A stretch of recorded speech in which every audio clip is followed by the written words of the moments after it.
Bonjour, nous allons donc voir l'analyse du CAC 40 du 21 septembre 2020. Alors, terrible journée pour le CAC 40. On voit ici la bougie de la journée, une énorme bougie qui est sortie de notre fameux triangle. Donc, vous avez enfin votre sortie de triangle. Attention quand même, beaucoup moins de volume aujourd'hui que la veille, qu'hier, où il y avait eu ce déjà décrochage qui était un prémisse à cette forte baisse d'aujourd'hui qui a commencé avec un gap et qui n'a fait que toute la journée de s'enfoncer au-delà de ce trend qui est donc notre repère. On a très peu remonté en fin de séance, donc le CAC est bel et bien vendeur aujourd'hui. Alors concernant les valeurs françaises, on a des baisses tellement importantes, notamment sur Total avec moins 4,44%, que l'analyse graphique est une chose, mais qu'il faut aussi regarder les dividendes que peuvent produire ces sociétés ou la croissance qu'elles peuvent avoir. Moi, personnellement, sur Total, demain, si petite baisse s'il y a, ou même si elle se situe toujours aux alentours de 30 euros ou en dessous de 30 euros, j'en reprendrai une petite ligne. Maintenant, quelles sont les valeurs qui se sont distinguées aujourd'hui? On a LDC, poulet de louer, qui monte de plus 0,40%. Je vous l'ai dit, c'est une valeur qui a tendance d'être souvent en contre-tendance. Et sinon, sur le marché français, bon, on va dire qu'on a eu que des fortes baisses. Voilà, donc sur le marché américain, c'est pareil, sauf que on a quand même quelques hausses. Alors, les hausses sur le marché américain, c'est notamment, c'était, je regarde, Apple, voilà, c'était Apple que moi j'espère pouvoir ramasser un peu plus bas. Donc on a B&J Foods qui monte un peu. Voilà, donc c'est pas grand chose, mais aujourd'hui on commence à avoir des valeurs qui méritent d'être mises en portefeuille. Donc Apple, on va attendre, on va regarder le graphique. On voit qu'aujourd'hui elle a monté, mais elle n'a pas réussi à avaler cette bougie-là. Elle a monté parce qu'elle a beaucoup descendu. Donc aujourd'hui, on va dire qu'elle a servi un peu de valeur refuge.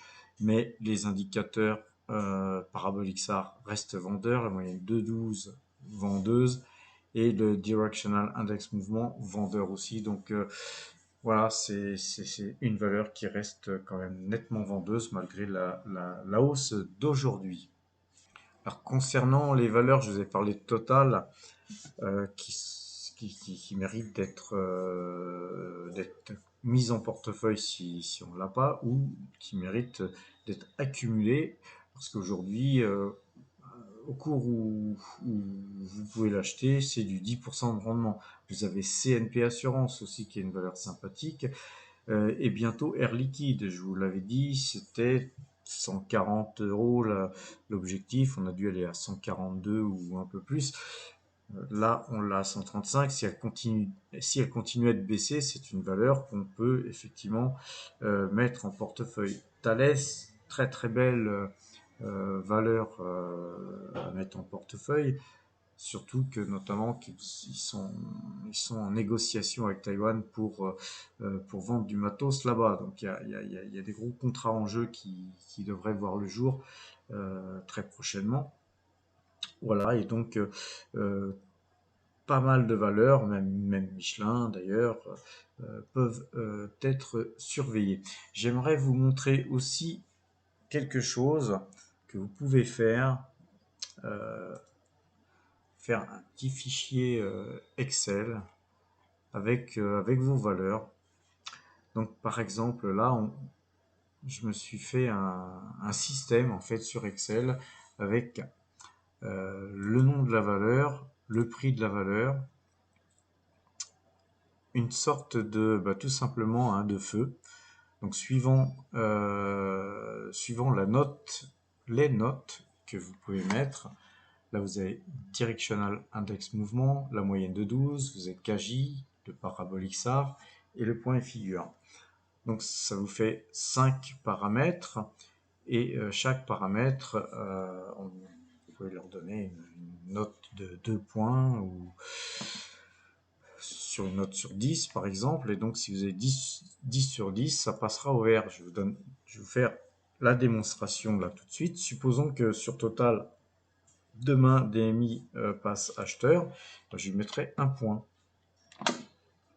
Et il restera toujours au rouge, parce qu'un seul indicateur sur ces 5 ne me suffit pas pour me dire je vais acheter. Si la moyenne de 12 passe acheteuse, je lui mets aussi un point. Et si le Kagi passait acheteur en même temps, je lui mettrai un autre point. Et avec 3 indicateurs, mon système passe à l'orange. C'est-à-dire que on est neutre plutôt positif, mais neutre quand même. Et il suffit que j'ai un paramètre supplémentaire acheteur et le système passe à l'achat. Je n'ai pas besoin d'avoir les 5 à l'achat pour être à fond acheteur. Il suffit que le voyant vert s'allume et puis voilà, on achète. Et c'est pareil pour toutes les autres valeurs. Vous pouvez leur mettre des points et puis elles passent du rouge ou à l'orange et au vert. Donc là, sur les cours là aujourd'hui, je vais remettre tout comme il faut. On voit que Total, AXA, Coca-Cola, Amico, Eagle Mines, BlackRock, Berkshire, enfin tout est au rouge, mais vraiment rouge, rouge vif. Vous avez seulement GTT qui reste acheteuse. Donc, très belle valeur, mais par contre, c'est vrai que quand tout passe au rouge, même les belles valeurs, elles elles finissent par dégueuler. Donc, c'est pour ça que les stocks, quand on a des gains sur des belles valeurs, soit on se fait stopper, ou soit on sort du marché par soi-même en se disant, de toute façon, elle va bien finir par partir à la baisse aussi, donc autant sortir. Là, j'ai même pas mis, je crois que c'était 135 le cours, j'ai même pas mis le cours. Voilà, donc, et vous avez aussi Celsius qui est à l'achat, Tupperware qui reste à l'achat, et Apple, Apple reste vendeuse, Kodak reste acheteuse. On a aussi NNBR qui reste acheteur et Calumet qui reste acheteur dans les valeurs que je suis d'assez près. Donc ce qui est aussi intéressant, c'est que quand moi, ce que je pense que ce qui est intéressant pour vous de faire, c'est que quand les valeurs sont en jaune, c'est que je les ai en portefeuille. Quand elles sont en rouge, c'est que j'en suis sorti. Voilà, vous voyez, vous avez les cours qui sont pas mis à jour, parce que aujourd'hui j'ai une journée chargée, j'ai pas mis à jour les cours, et vous avez donc tout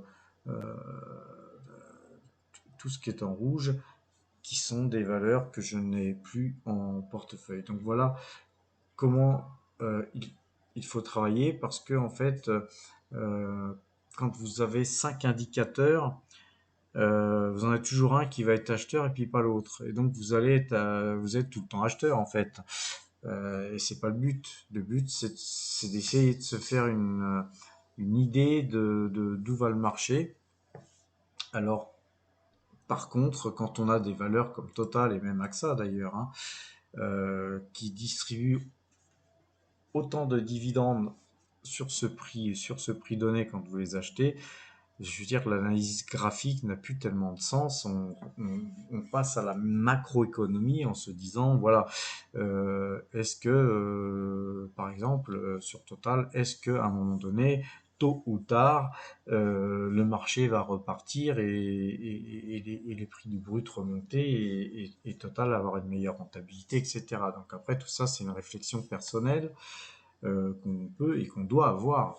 On ne doit pas simplement faire que de l'analyse graphique. Voilà, donc ça, c'est pour se donner les moyens. C'est un outil hein, que vous pouvez vous construire pour vous donner les moyens d'acheter ou de vendre telle ou telle valeur grâce à tout simplement un petit code de la route avec des feux rouges et feux verts qui vous donnent l'ordre, qui vous intiment l'ordre d'acheter ou de vendre. Ensuite, ce qui est intéressant, c'est de faire un camembert quand vous avez votre portefeuille. Donc là, moi, c'est un petit portefeuille qui est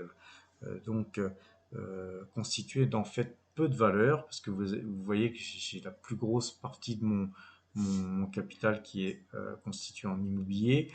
Après, vous avez la plus grosse ligne que j'ai dans mon portefeuille, c'est Total. Ensuite, vous avez du Coca-Cola. Ensuite, vous avez LDC, une valeur dont je vous parle depuis quelques temps.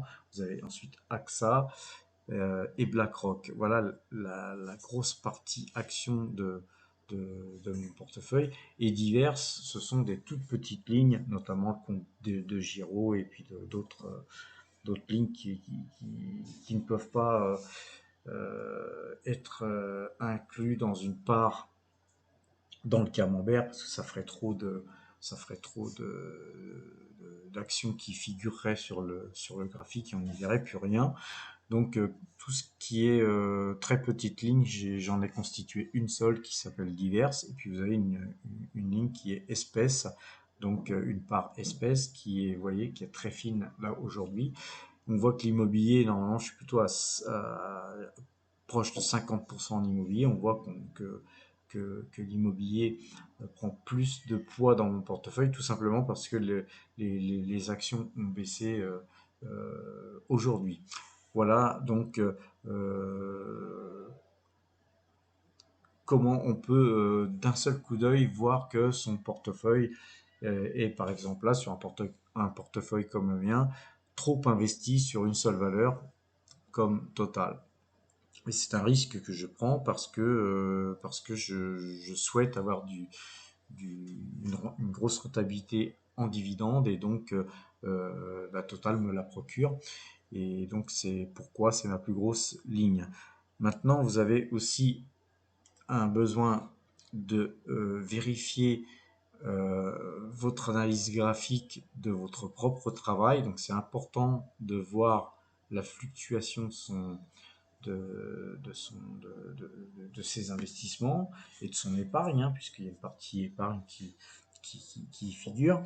Et on peut voir que on a des très bonnes années et puis qu'on a des mauvaises années. Hein, c'est pas tous les jours dimanche, hein, la bourse. Hein, faut pas croire que c'est des graphiques qui ne font que monter. C'est souvent des montagnes russes. Hein, ça monte, ça descend.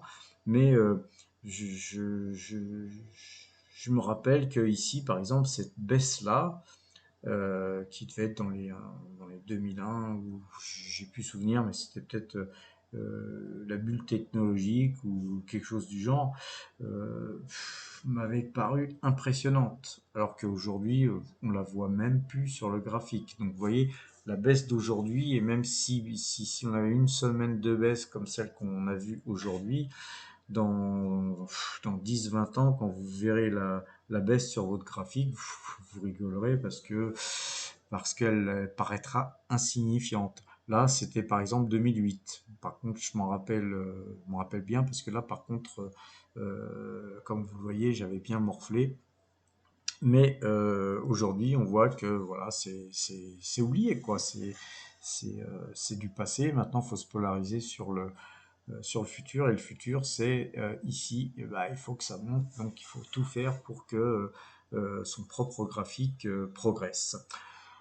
Voilà, je vous encourage surtout à faire un système comme celui-là, pourquoi pas même sur du papier, hein, si vous n'êtes pas très très porté sur l'informatique, mais faites quelque chose qui vous permette de prendre vos décisions seul, c'est-à-dire à un moment donné sans moi, hein, puisque souvent je vous donne quelques conseils ici ou là, mais forcément, vous allez découvrir de nouvelles valeurs, vous allez évoluer différemment que moi, et puis vous allez trouver des vecteurs d'investissement et il faudra les étudier et prendre des décisions fonction de ça.